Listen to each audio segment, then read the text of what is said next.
chapter in chapter 4, which is on continuity and differentiation. And so this is where we study in detail but real functions, real value functions, functions defined on the real numbers, taking values of the real numbers, and looking at these two key concepts of continuity and differentiation. And then after that, there's a smaller chapter 5 towards the end, which is an introduction to groups. And so this might be something you haven't come across before. Groups are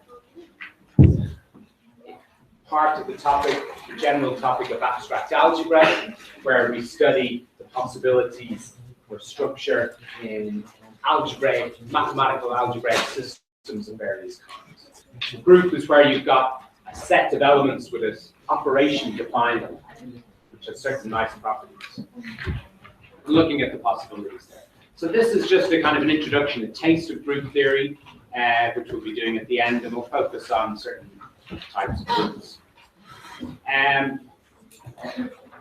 Now there's a final year, there's a third year course, third year course on group theory, which does a very detailed treatment of group theory. So if you like the group theory that we have a look at the end of this course, you can kind of keep it in mind, and that might be an option you'll consider in your third year.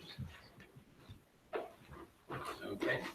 So this chapter is on continuity and differentiation. So just a few words about resources at the beginning. So of course we have this book of notes itself and the additional notes that I'll be laying out by hand here in the lectures. And in addition, I just want to draw your attention to some good reference books to make use of.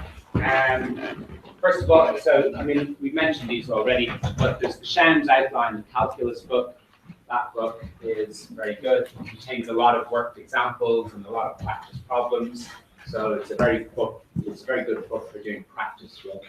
And there's two kind of standard textbooks. These are interchangeable. They both cover the same topics more or less.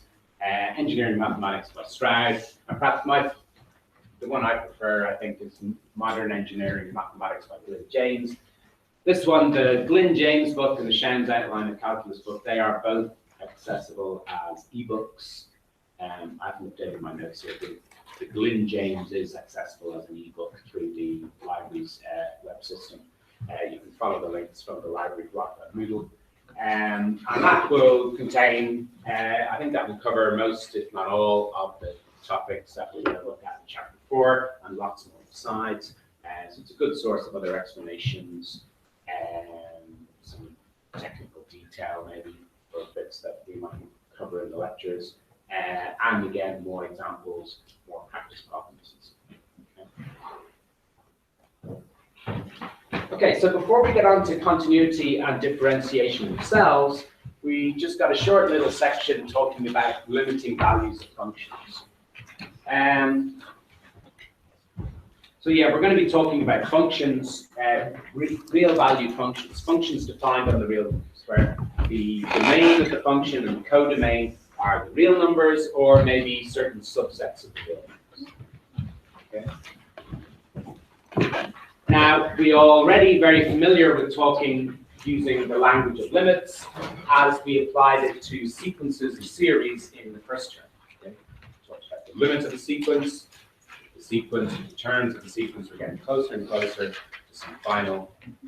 some limiting value as you look further and further out on the sequence, and the notion of a series, which was an infinite sum. And even though you're adding up an infinite number of things, we discovered that this still had the potential to come to a finite value. Okay? Just when you track the sequence of partial sums, you might find that they tended to a limit, but they got closer and closer to some fixed value. Well, we can use similar language around values of functions, okay? Except it's a slightly different setup. It's a more continuous setup, so to speak. Now we won't go into a huge, we will be dealing with some technical detail, but we're going to do that in the topic of continuity. It's quite similar technical detail here that pertains to limiting values of functions and the property of continuity. And so we're going to postpone the technical details until we get to continuity. But so this first section here just goes through some of the language and some of the definitions, some of the ways we can talk about limiting values of functions.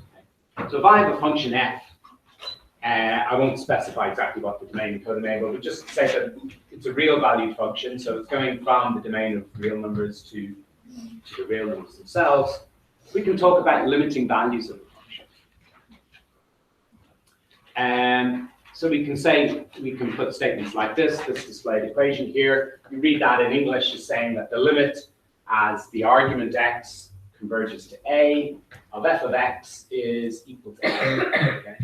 And that is saying, or alternatively, you can use it in this second line. There's another way to write it. We can say that the values of the function f of x are tending to some limit L as the argument x is tending to some kind of limit argument a. And also notice that this definition is slightly funny in that it doesn't make, so a is some limiting value of the argument of the function x. This talk about limiting value of the function, it doesn't make any reference to the value of the function f at the limit argument a itself. And that's brought out by looking at an example like this. So here we have a function defined. When you look at the graph of this function, we won't worry about the precise formula for the function, but if we look at the graph of the function over here, for values of x less than 1, it's this straight line here. You can imagine that continuing on. And for values of x greater than 1, it's this straight line, and you can imagine that continuing on. And at the value 1 itself, separately, the value of the function f is defined as 3. Okay, so this is a perfectly good function, but it's got some strange behavior at 1. Now, this function doesn't have a fixed limit as x approaches 1. Because as the argument x gets closer and closer to 1, there isn't any single fixed value that the values of the function are getting closer and closer to. Because I could have some values of x very close to 1, but on the left-hand side, and there the values of the function are getting closer and closer to 2. But I could also have values of x closer to 1 on the right-hand side, but there the values are getting closer and closer to 4, and 4 and 2 are not beside each other. They're different points. So there's no single limiting value for this function as the argument x approaches 1. But we can generalize the notation slightly. We can talk about left and right-handed limits. So saying something like this, the limit as x approaches a minus. Now the superscript minus on a, that indicates that you're talking or you're restricting this statement to talking about the argument x approaching a from the negative side, from the left. Okay, so the limit as x approaches a from the left. Okay, so that limiting value might exist. And similarly, we can say the limit as x approaches a plus, and there a plus, that indicates that the argument x is approaching the limiting argument a from the right. So for that function there, we could say that the limit as x approaches 1 minus is equal to 2. The limit of f of x as x approaches 1 minus is equal to 2. And the limit of f of x as x approaches 1 plus, 1 from the positive side, is equal to 4.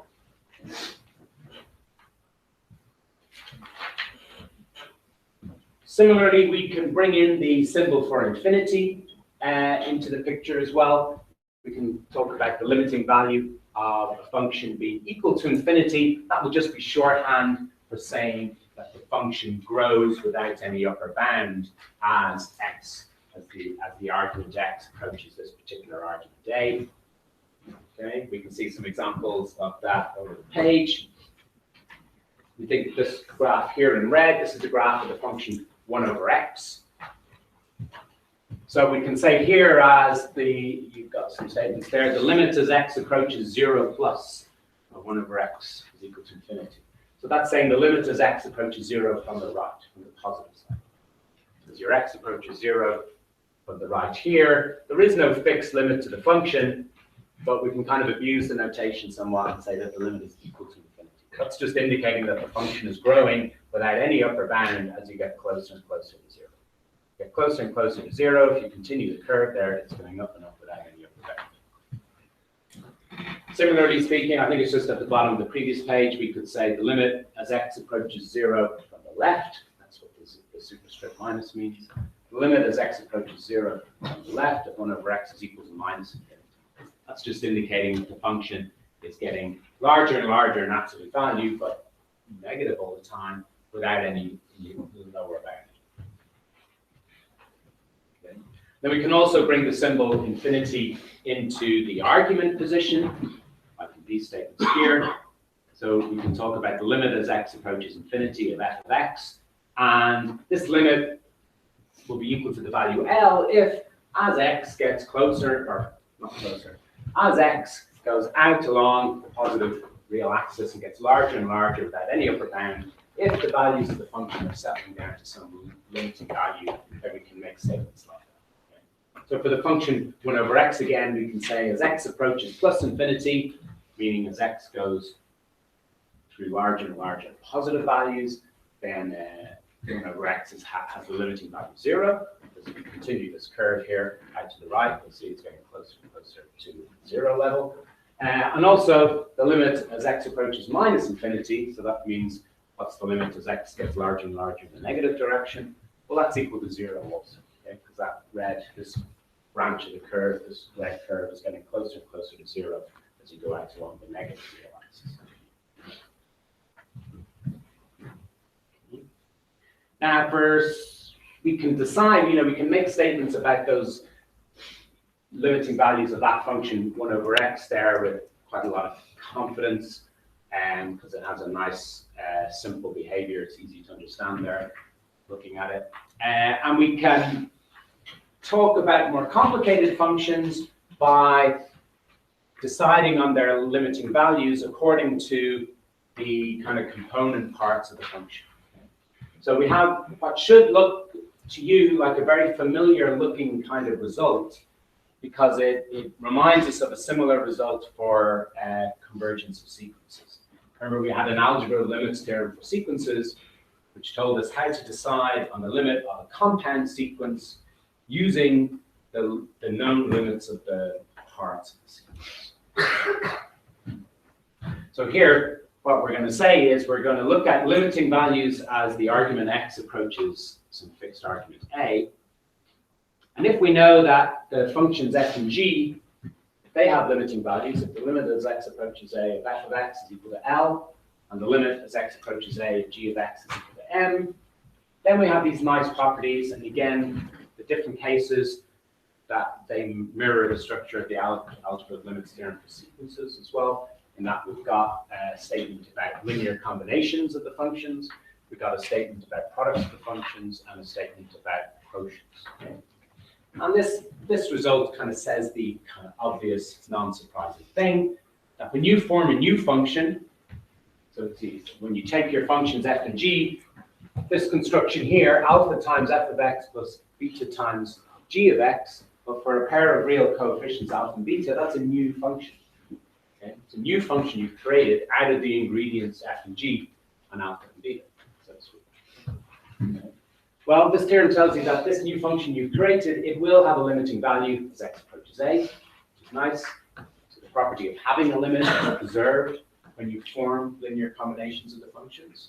The ingredients have limits, then the new function you create also has a limit. So that's nice. And the limit that it has is exactly the kind of obvious thing. It's the same linear combination using the same coefficients, the linear combination of the individual values of the limits, the individual limiting values of the function. So you have alpha times the limit of f plus beta times the limit of g. Both limits being taken as x approaches a. So that's our result about limiting values of linear combinations, and then very similar results except talking about products. If you multiply together the function values f of x times g of x, that's the rule for a new function. You've got a new function. We call it h of x. h of x is equal to f of x times g of x. You've got a new function, which is the product of the two functions f and g. This theorem says that that will also have a limiting value, provided f and g do, and its limiting value will be the product of the two limiting values.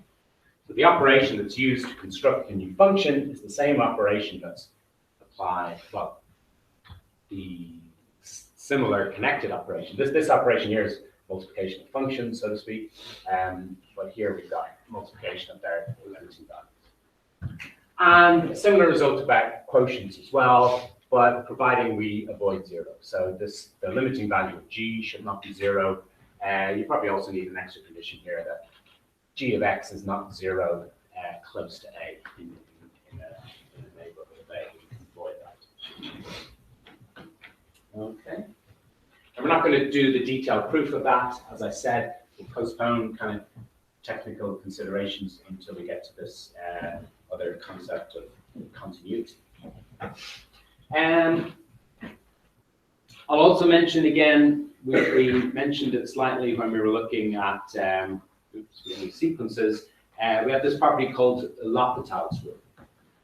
I'm not going to discuss it in detail because we need to know, or we're not going to prove it now, because the proof of it relies on having detailed technical knowledge of the derivative. And we won't be getting that until a few lectures' time. But L'Hopital's rule, so just the same way we use it for sequences, it can be used for determining limiting values of functions. So we use it in the case where you're forming a new function as a ratio of two functions. So you're taking the limit of f of x divided by g of x as x approaches a. Because sometimes you'll get these indeterminate forms, where the limit of f and g are both 0, or the limit of f and g are both infinity. Okay? So we certainly don't apply the quotient rule from the algebra of limits theorem. Okay? You can't say the limit of f of x over g of x is equal to 0 over 0, because 0 over 0 doesn't have any movement. Okay? You can't divide nothing into no parts. And infinity over infinity does not have a fixed meaning. And indeed, when you do have, if you have functions converging to 0 and other functions converging to 0, you can get all sorts of behavior when you take quotients of them. So sometimes when you take the quotient of two functions f and g, where they both approach 0, sometimes the new function will also approach 0. Sometimes it'll approach infinity, sometimes it'll approach some finite fixed value. You can get all sorts of behavior in looking at different examples where both the functions f and g approach 0. So there's no settled one unique answer to what the limiting value is. One way you can find out what the limiting value is by employing a L'Hopital's rule, which is this. We've already seen it last term, and we'll be giving a more or less rigorous argument for it soon, once we're able to talk rigorously about the derivative. But what L'Hopital's rule says is that the limiting value of a quotient as x approaches a will be equal to the limiting value of the quotient of their derivatives. Okay? So you separately differentiate each function, if you can, the derivative of f with respect to x and the derivative of g with respect to x. You look at the quotient of those, and you attempt to find the limit of that.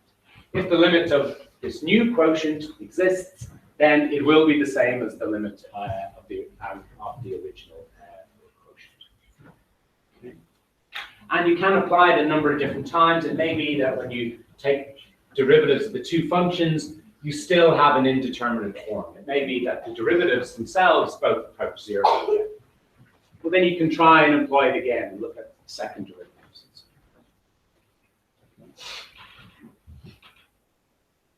So there's a few worked examples here which we can look at before we get on to the definition of continuity. So these examples are either employing various cases of the algebra of limits theorem or employing L'Hopital's rule. So for instance, in that first example, we're taking the limit as x approaches infinity of that function there. That function is a rational function. It's a quotient of polynomials, 3x plus 1 over 2x.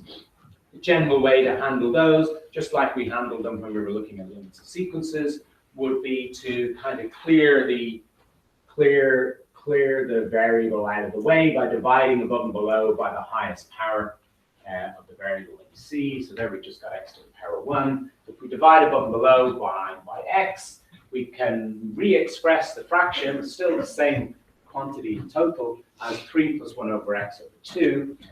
And the reason that's good is because, you see, previously we had this infinity over infinity problem. The limit of 3x plus 1, well, it doesn't have a limit. You can say its limit is equal to infinity, as x gets larger and larger and approaches infinity, the limit of 3x plus 1 is also getting larger, as is 2x. But when we re-express them like that, then it suddenly changes. Now the numerator expression 3 plus 1 over x, that does has a limit. As x approaches infinity, it has the limit 3. Because the quantity 1 over x is approaching 0 as x goes to infinity. So the numerator expression has a limiting value as x approaches infinity. And so does the denominator expression, because the denominator is just a fixed constant 2. It changes, so its limiting value is 2. So the limiting value of the quotient, using the quotient form of theorem 4.1, the algebra of limits theorem, that tells us that the limit is 3 over 2. You've got a similar argument being used in example 3 there. I think that's the only other example thing like that. And also at the end of example 4. Then in the other examples are showing in L'Hopital's rule. So for instance, there in example 2, we're looking at the limit of sine x divided by x as x approaches 0. In each part of the quotient, the numerator and the denominator does have a limiting value as x approaches 0, and it's 0 in both cases. Sine x approaches 0 as x approaches 0, as does x. So we can't use the quotient form of the algebra of limits theorem because it's a 0 over 0 case. So instead we can use L'Hopital's rule. We can differentiate separately the numerator and the denominator and look at that new quotient.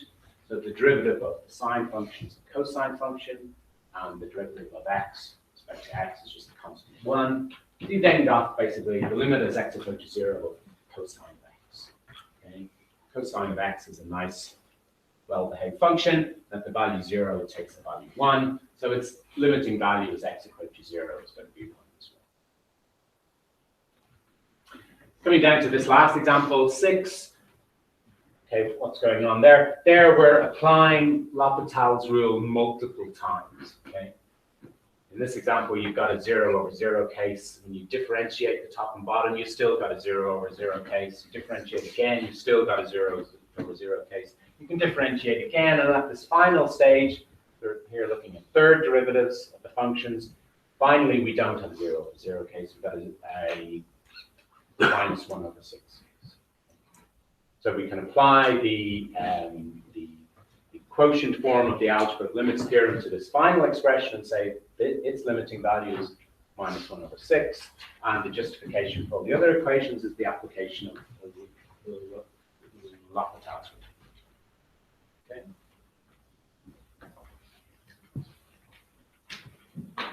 Okay, so that's just a small discussion of limiting values of functions, okay, because that's what we're going to be talking about a lot when we're looking at this property of continuity and differentiation. So coming on to continuity, so continuity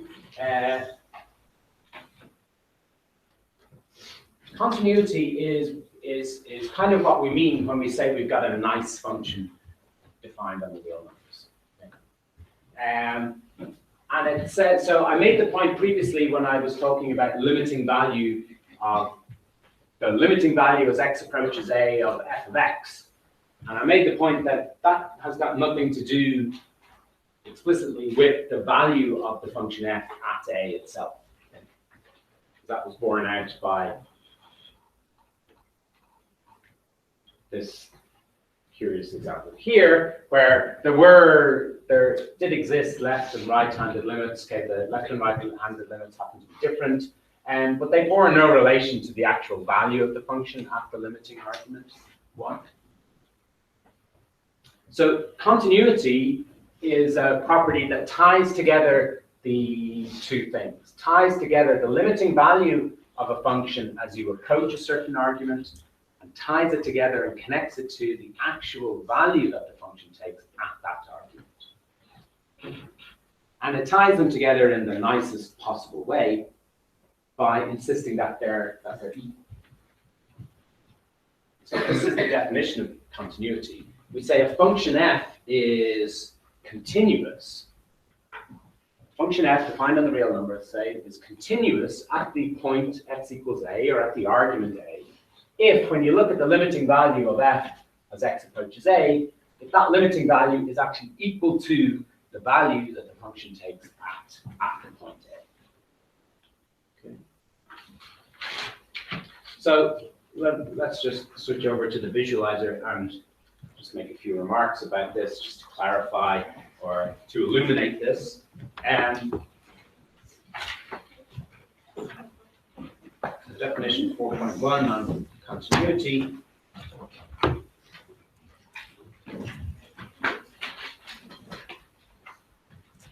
So saying or having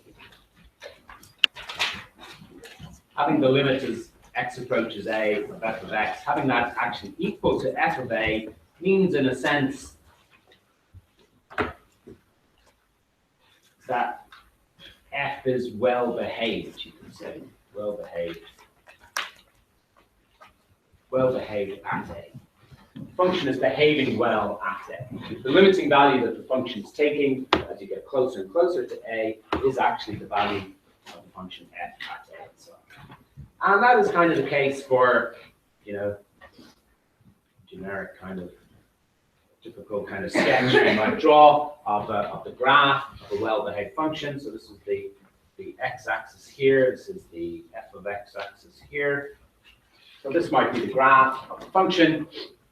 And there's, continues on, left and right.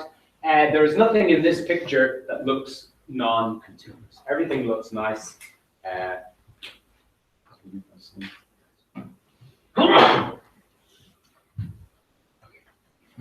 Everything looks nice and continuous there. So let's focus on this particular point. A here, across here on the axis here is the value f of a. And it certainly looks like there's no suggestion otherwise that if you look at the values of f of x and you let x get closer and closer to a, the values of f of x live on this axis here, don't they? So if you take a point x close to a on this axis here, its value f of x will be somewhere over here, close to f of a. And as x gets closer and closer to a, the values f of x are inevitably getting closer and closer to the value of the function f at a itself. Okay. So as you've got an argument x here, and as it's getting closer and closer to a, well, these are below the line here. So this would be f of x here, and it's going to be going closer and closer to f of a. Okay. So there's nothing here. Everything looks continuous.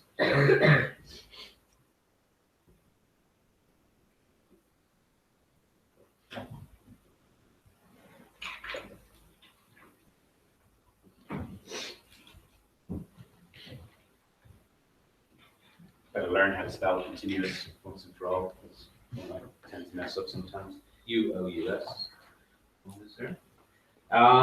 So what might non-continuous behavior? So non-continuous behavior, the American behavior anyway, that might look like this kind of picture. Okay, everything's hunky-dory until we get here, and here something strange happens. So here's an interesting argument A. What's going on here? So here it's indicated that, the function is acting continuously everywhere here, When you get to a, okay, the value of the function at a is this value here of a. Value that the function takes at a is f of a here, but to everywhere to the right of a, the function is following this curve up here, this path up here. Okay? So the filled-in circle indicates that the value taken here is located here. The empty circle here means that the value of the function f at a is not up here, it's down here for the filled circles. So this breaks the continuity. Okay? This function is not continuous.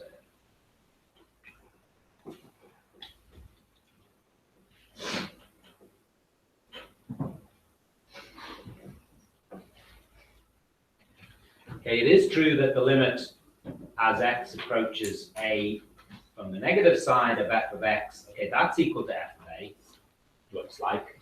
It's suggested from the graph, okay? If you get closer and closer to a from the left-hand side, then the values of f of x are very close to f of a here, and as x comes up to a, converges to a, the values f of x will converge up to f of a. But on the right-hand side, that's not the case, okay? So the limit as x approaches a, the positive side of f of x is not equal to f of x. That's equal to this other value up here. Call that value y, so that's y.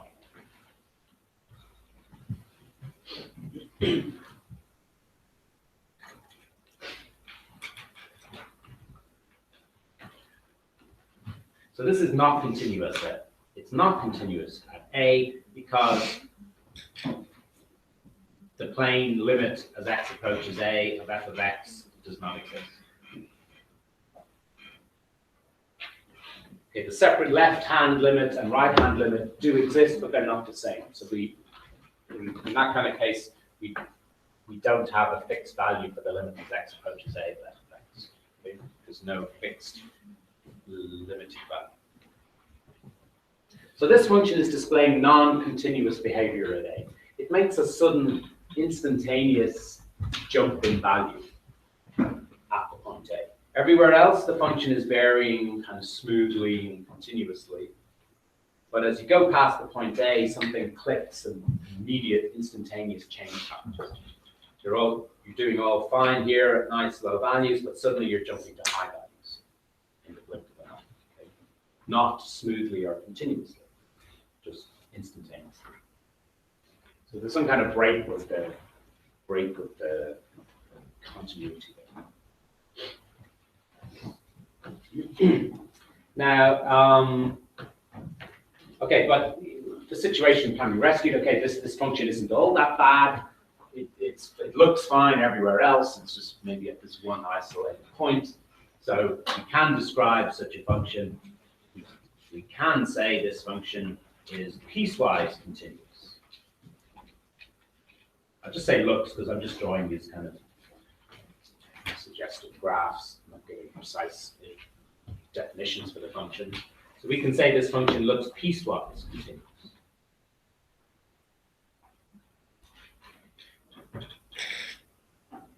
Piecewise continuous means it's made up of continuous pieces. But at the points where they're glued together, there might not be continuous behavior. So the left-hand part of the curve is nice and continuous, it looks. The right-hand side is nice and continuous, but the point where they're joined is non-continuous.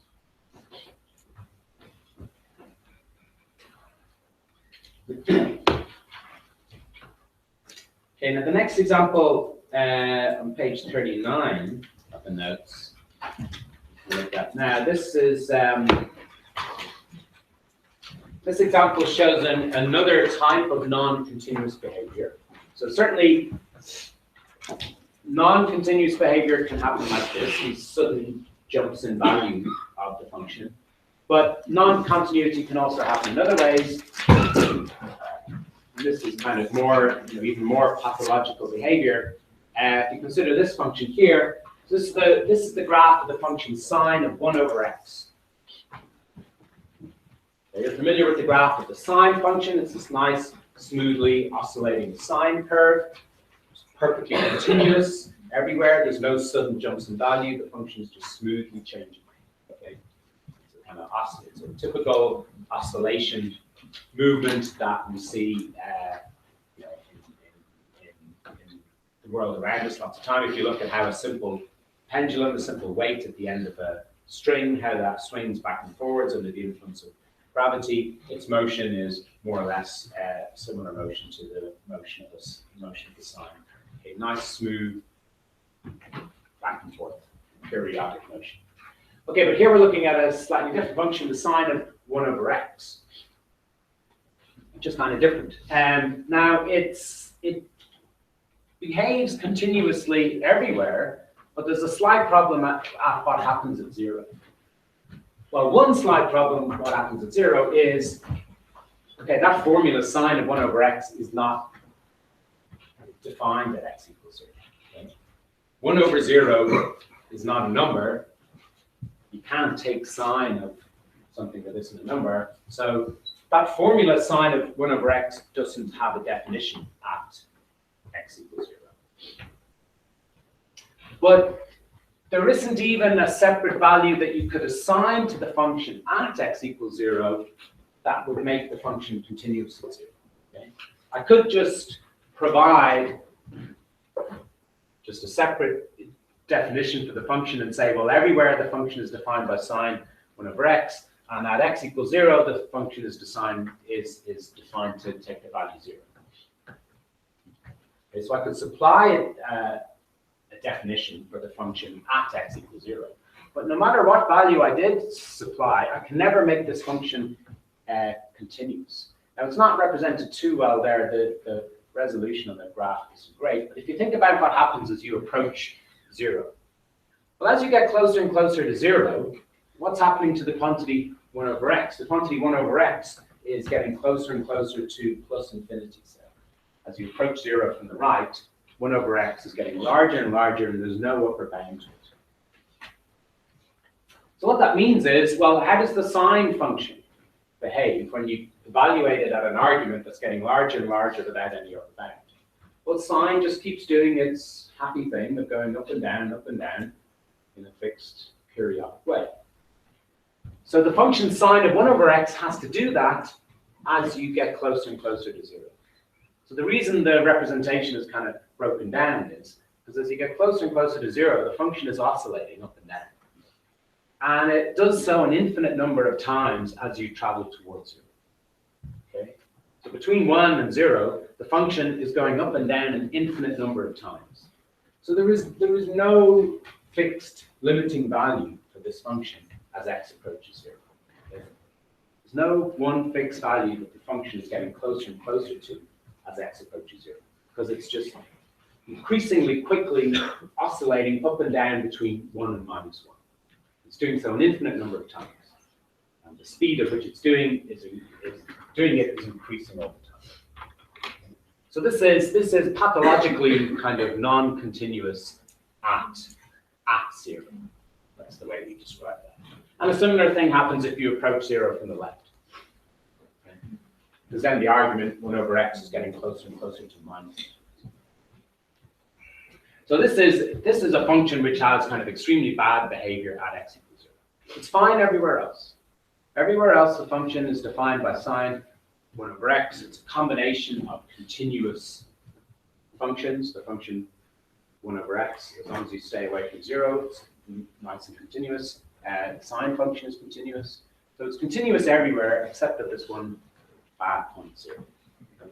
There, the continuity breaks down, and it can't be rescued by simply assigning a correct value to the function at x equals 0. Okay? It's fundamentally non-continuous at x equals 0. Okay, that's all we've got time to fit in this morning. We'll continue this discussion tomorrow afternoon. So tomorrow afternoon we'll really get to grips with a more formal look at the property of continuity. There are some initial tutorial exercises that are opened up, though. I'll say more about these tomorrow, but if you just want to start work on them If you look, all the exercises here are at the end of the chapter, and there's a question 1 there, which is basically just exercises using L'Hopital's rule and the algebra of limits theorem for limiting values of functions. So those different parts of question 1, page 57. That's it. Okay, but we'll continue this discussion when I see you tomorrow afternoon.